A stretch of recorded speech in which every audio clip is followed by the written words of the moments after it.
आपलं स्वतःचं नुकसान करून घेऊ नका अशी मी विनंती पुन्हा एकदा आपल्या माध्यमातून त्यांना करतोय. सर, आज आझाद मैदानामध्ये एक मोठा जनसमुदाय जो जमलेला होता एसटी कर्मचाऱ्यांचा, त्यांच्यामधलं एक आक्रमक रूप पाहायला मिळालं.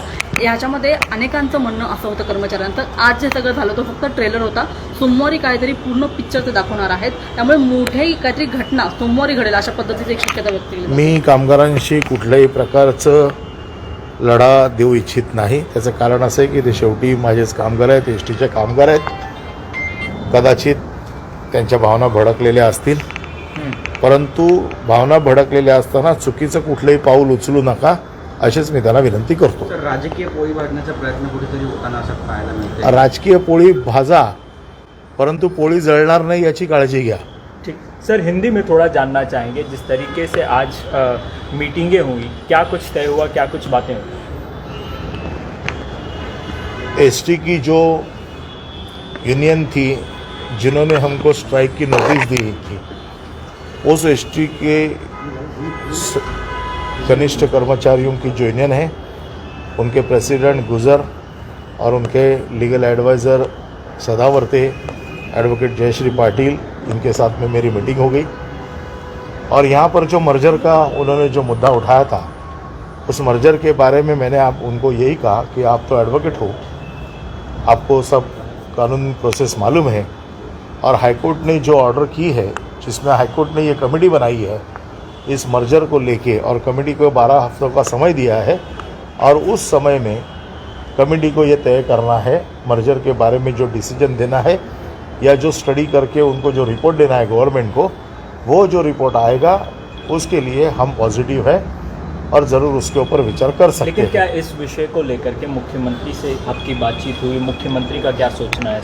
मुख्यमंत्री को ये हम रेगुलर ब्रीफिंग दे रहे हैं, लेकिन जो हाईकोर्ट ने जो कमेटी बनाई हुई है वो सभी के लिए वो बाइंडिंग है, इसीलिए जो रिपोर्ट वहाँ से आएगी उसके ऊपर ही निर्णय होगा, और इसलिए ये सब चीज़ें हम मुख्यमंत्री को बता देंगे. क्या एसटी कर्मचारियों के कंधे पर बंदूक रखकर विपक्षी दल जो है वो इस प्रकार का षड्यंत्र करते हैं? आपको ऐसा लग रहा है सरकार? विपक्षी दल इस कर्मचारियों को भड़का रहा है, वो इस आंदोलन को अलग तरह से लेके जाना चाहता है. उनका मुझे अभी तो ऐसे लग रहा है कि विपक्षों का उनको न्याय देने में कोई ज़्यादा इंटरेस्ट नहीं है, सरकार को बदनाम करने में ज़्यादा इंटरेस्ट है. तो आगे की तो मैं ये चाहता हूँ कि एसटी के वर्कर है, उन्होंने समझना चाहिए ये राजनीति लड़ाई में एसटी वर्कर का कोई नुकसान नहीं हो, ये मेरा उसके ऊपर ख्याल रखना मेरा काम है और मैं वो करूँगा. सर, आज अनेक कर्मचारी राज्यभरातून आझाद मैदानावरती दाखल झालेले आहेत आणि सातत्याने अजूनही जे आहे ते पडळकर असतील किंवा खोत असतील दोघंही सातत्याने आवाहन करतात की आणखी कर्मचाऱ्यांनी मुंबईत दाखल व्हावं. त्या बाबतीत मी कसं काय बोलू?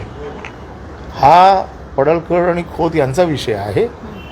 आंदोलन आम्ही आमची भूमिका अतिशय स्पष्टपणे मांडलेली आहे.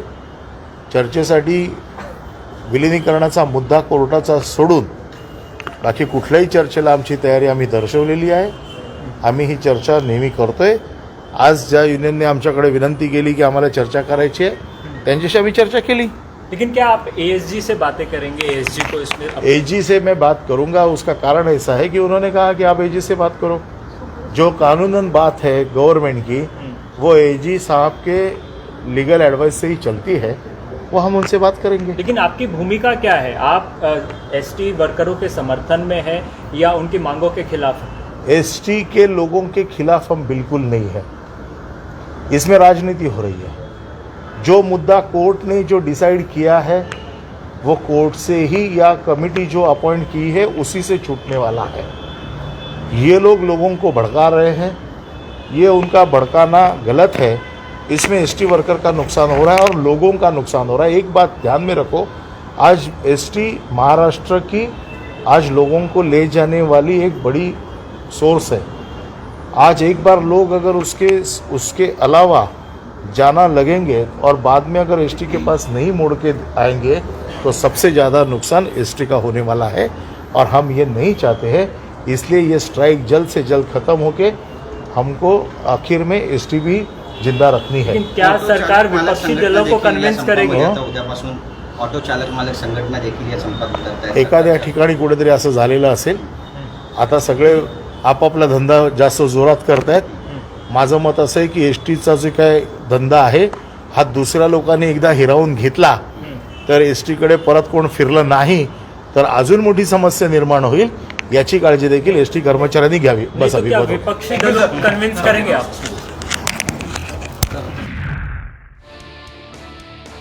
परिवहन मंत्री अनिल परब हे बैठकीनंतर प्रतिक्रिया देत होते. कर्मचाऱ्यांनी संप मागे घ्यावा असं आवाहन त्यांनी पुन्हा एकदा केलेलं आहे. आधी संप मागे घ्या आणि त्यानंतरच चर्चा करू या भूमिकेवर सरकार अजूनही ठाम आहे. विलिनीकरणाच्या मुद्द्यावर चर्चा झाल्याचं सुद्धा परब म्हणाले आणि या सगळ्या चर्चा आपण मुख्यमंत्र्यांच्या कानावर घालणार असल्याचं सुद्धा ते म्हणाले.